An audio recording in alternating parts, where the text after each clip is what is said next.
Game over, man! Game over!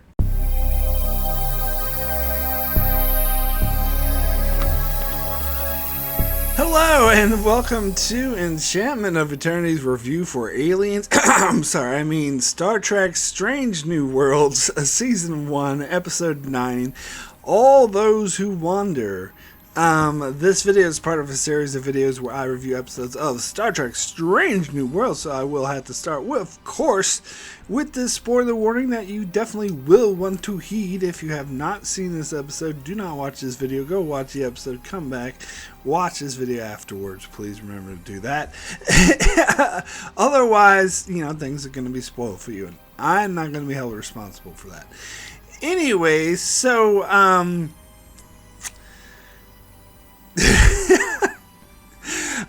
this episode is just so much like Aliens. We're both Alien and Aliens, but I was picking out each character, which one was each character from Aliens. Alright, so the little girl was Newt, obviously. That was the most obvious one. I think La'an was Ripley, because she was the one who had the experience with the aliens, and she was most hardened, most motivated to kill them, and most motivated to make a connection with Newt, or the little girl. And I think Pike was oh God, what's his name? Oh, damn it, I'm forgetting his name now. I thought it would start with an H, but the dude that was played by Michael Biehn, the main dude, the main Marine dude. Of course, Ripley's the main character, but it was the other dude, Michael Biehn's character. It'll come to me. I know everyone's screaming it at the screen right now, but don't worry, it'll come to me. And then now I was trying to figure out, all right, who's who, and then Lieutenant Kirk started losing his mind, going, "Oh, they're gonna freaking out! Look, hey, it's Hudson. There's Hudson." I was just waiting for him to say, "Game over, man, game over." And of course, I was waiting for the little girl to go, "They mostly come out at night, mostly." And I think Himmer was Bishop, because he was the one doing the much needed repairs and bringing hope, and then he ended up getting spit on, which you could say is similar to Bishop getting ripped in half by the alien queen. But then there's other characters that don't fit into it, we don't have a Burke.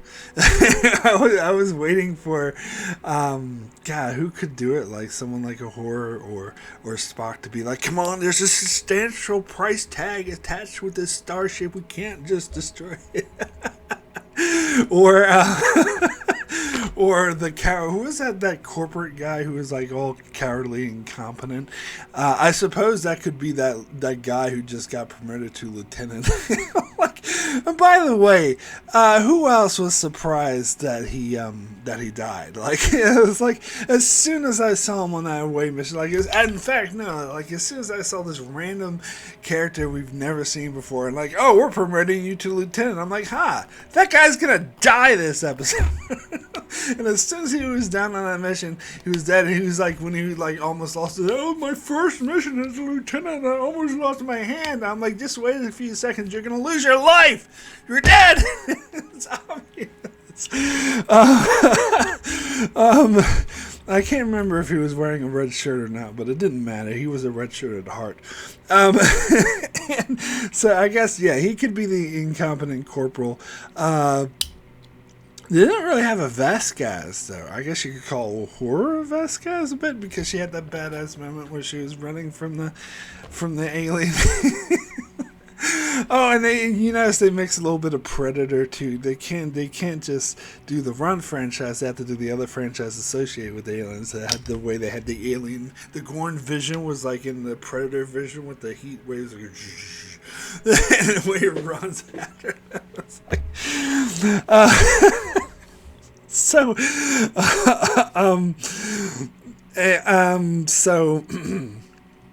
So yes, this episode was shot very competently. You could tell that it had horror experts making it. Like the lighting was really good, the acting was good. The way it was shot, the editing was conducive to it actually making really suspenseful and horror. So it is modeled off of the best sort of horror films, and it did have that high octane value, but it was lacking something. What's that word? I'm trying to think of what is the word that there's the thing that was missing in this episode. Oh yeah, that's right. Originality. It didn't really have any of that. Forgot to put that in. I'm sorry. It was way too much like Aliens, and and the writers, like I saw this behind the scene, they admitted they kind of retconned the Gorn a bit, which is fine. I'm not a canon hawk in that sense. The Gorn only had 2 appearances canonical in the entire Star Trek franchise, and one was the Mirror Universe. It doesn't even count. So you can retcon them a bit, but why are you gonna retcon them to make them just like the freaking aliens, the xenomorphs from Aliens? Like, be a bit more creative than that. Then, like, they're like, okay, let's retcon them to say these are now the xenomorphs. Like, they plant eggs in people and they pop out of their skin like, like, I mean, come on! I mean, to say this episode was inspired by aliens is a massive understatement. Like, show a bit more originality in that. Come on, I don't mind you being inspired by Aliens. Aliens is one of my favorite movies of all time. Alien, first one's overrated. Not that great. But Aliens is, in my opinion, the best action horror movie of all time. I'm not saying it's the best movie that's action horror. I'm saying it is the best action movie of all time, and it is the best horror movie of all time. It's just one of the best. It's just so good. So if you want to model your episode off of a great movie, have at it. Go for it. I know some of my favorite Star Trek episodes are modeled off of previous work, which is fine. Like, everyone builds off of everyone else. Except for, don't do it like the Orville where they just fucking rip you off, which is what this episode did. It was too much like Aliens. Too much. You gotta tone it back a bit. You gotta not make it so fucking obvious. Because the problem with that is you got an hour-long episode. And Aliens is a masterpiece. You are not going to top it. Not going to top it in an hour-long episode. I'm sorry, but you're not. So don't try to be just like it. Do your own thing. Which it didn't enough. You could argue, oh, it did to a little bit, Mark, because it had this side plot with Spock, like, going angry and invoking his rage. Which yes, I did appreciate that. I liked it. It was outside the Aliens box. But was it enough? In this man's opinion, no, it was not. You needed a bit. I mean, putting that little girl there, like, come on! How obvious could you be doing that you're doing Newt? It's so obvious. Oh my gosh. And although, again, to be fair, I did appreciate that La'an, like, could relate to that girl's experience. That she never had met anyone before in her life who she relate to with her own personal experience, and then she finally could with this young girl, and wanted everything to wait a second, that sounds just like Ripley and Newt. But I still liked it. I still thought it was a good character beat for La'an. Yeah, but the thing with that lieutenant guy, he's so obvious he was gonna die. It's like beyond obvious, and it was obvious when that when that alien dude, what did they call him, Buckley? Like, that was cool. Like, we had this alien dude. Girls like, I call him Buckley. In fact, if anything, I'm complaining about this episode that we didn't get enough of the young girl. Like, they didn't really flesh out her character or justify her existence other than let's do Newt. And the alien dude, when he was like starting screaming and freaking out, I mean, This is you know when there's like bad horror movies where the characters do something really stupid that is obviously going to get them killed. And I just watched a critique from a critic or someone who analyzes horror films and loves horror films, which I do not. I actually don't like horror films, but they were saying that characters who the cliche of the horror movie, the dumb character who dies because he does something stupid, is not a good cliche. It's not. It's something that bad horror movies do because we can't relate to that character. We don't cheer for that character as opposed to the character who is smart and does what we would do or what we'd imagine we'd do because we're, armchair criticizing. But the smart one who we can relate to, when they do everything in their power that's actually smart and they still get killed or they still get outsmarted by the villain, that's more powerful. That is more touching. That is more something we can relate to. Whereas an idiot, like for example, that movie Prometheus, to me is always a prime example, where these guys see this like alien snake thing going, and their reaction is go, "Oh, look at it, it's so cute. Let me put my face right in front of it," and then they get killed. It's like, duh! That was like the dumbest thing ever in Alien Snake going, but anyway, that's the equivalent with this dude who was like screaming forever, like, and the young girl, by the way, could tell something was wrong, and she didn't do anything. She just ran and hid, which you can excuse because she's a young girl. But it seemed like the smarter thing to do would be like, somebody come over here. This guy's freaking out. But then the nurse, like no one was around. They could hear him scream. They could hear him panting. They could hear him freaking out. And they did nothing. And the nurse finally going, "Oh, let me come up and have a look," and gets killed by the fucking little aliens that explode out of him. That was, granted, not quite as bad as the dude who stuck his head in the alien snake, but it's on that same level. And so in that case, I don't care about that character death because they were being a moron. You want to have them do something smart, then I'll care about it. And then that lieutenant guy, it wasn't so much of him being a moron as much as the story telegraphing too loudly that he was going to die. It's like, "Oh, I almost lost my hand on my first mission. Oh, wow!" It's like, yeah, you're dead. So that's kind of the writing rather than more of the characters. So I didn't totally hate this episode. Because, as I said, there were character beats I liked, such as the Spock thing. I did like how, they built this up nicely when, that Kirk was yelling at Spock. It's like, "Don't you even care?" But, of course, when they were doing that, it reminded me, since I just watched the original series, of multiple episodes where they had a character yelling at Spock for the same reason. "That person just died! Don't you just care?" So it's something I've seen dozens of times before, particularly the episode Galileo 7, where these red shirt gets killed by these, dudes wearing college mascots going roar. and the whole episode is one dude's yelling at Spock, like, "You emotionless bastard, don't you care?" And I kind of got sick of that. I don't like that episode. But anyway, it's the same thing here. But they did do an interesting arc with it because they showed that he did care. As when he needed to enrage the monster, he had to get in touch with his own rage in order to figure out how to enrage the monster. And so you saw, and this was good editing, how there were like images of the people getting killed and how that enraged him, and he used that rage and like, "Argh!" and he yelled like that.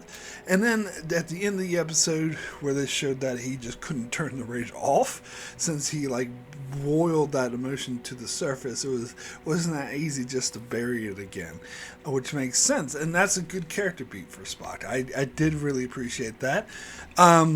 As I said, I appreciate the La'an thing that she had, although again I think they could have went into more detail about this rather than just the one scene when she's talking to the young girl. And then Hermans Death. let's talk about Hermans Death, which to me is a pro and a con, because the way they executed his death was really good. Like his actual death, where he sacrificed himself, and he explained to Uhura. And again, they had a nice setup in that previous episode where he said his purpose in life is to fix things, and they were talking to her. He was talking to her earlier in this episode about she wasn't sure of her purpose in life, and then he gave her like parting words of what her purpose should be, and is a good like driving force for her character, and also shows that he didn't see he wasn't, he was resolved about his own death. He wasn't hesitant. You could say he was sad, but he wasn't dwelling on it, because he said, I'm sacrificing myself to save my friends and the people I care about. There's no better end. And the way he just goes off is a badass. Like, so that was touching, and I did appreciate that. But two things irk me about this. One, the obvious. Why are they killing this character off when we barely knew him? It's obvious that they had planned this all along for this character to only last so long. So, which makes me more irritated that he sat out like 4 episodes. Like he wasn't in, I think, either 3 or 4 episodes. Which is annoying. So I suppose they didn't want to build up this character too much because they knew he was going to die. And he was kind of just served the purpose to push Uhura's story further. And so I do appreciate that at the very least we got a lot of him in the last episode where he was doing that abracadabra stuff. Like, that was awesome. But he was one of my favorite characters in this whole thing, and so I'm really upset that they killed him off so soon. He was a unique character, having an Anar from Andoria and that's a very unique character, and he was probably one of my favorites, and so I'm not happy about them killing him off. Unless, of course, they bring him back to life. If they want to prove my sister's statement that there are no stakes in Star Trek, if they bring him back to life, then that would make this whole scene pointless anyway, and it would deflate the whole emotional power behind this scene. But, so I kind of don't want them to do that either. But, I'm just upset that this scene exists, that they killed him off. Anywho, then there's the other thing that upset me about his death was, seriously, he got, like, the goo that the Gorn spit on him somehow gets him implanted with eggs. Like, how does that even work? Like, how does the goo, like, implant the eggs on him? And plus, by the way, that whole, when the Gorn spit the goo on him is like the aliens, like acid blood. Anyone, or maybe even the kind of Jurassic Park, that one alien that killed Newman and spit the shit on him. Anyway, originality, people. It's called originality. You need more of it in this episode. Anyway, so yes and no about this death. It was a good death, but it should never have happened. And the whole, the goo and planting eggs seemed like plot convenience. And I do think they are retconning the Gorn too much. As I said, and I stand by my statement, remember my earlier statement, the Gorn have barely been established, so they can change them around, sure, I don't mind, but making them just like the Xenomorph from Aliens and then having them spit goo on people, like, just invent a new alien if that's what you're going to do. I don't mind. If you're going to have the Gorn, have them Gorn. And by the way, I got to remember the line in this episode where Lon was like, "Oh, we can defeat the children Gorn, the Gorn children, but once it's a fully grown adult, there's no way you can defeat it."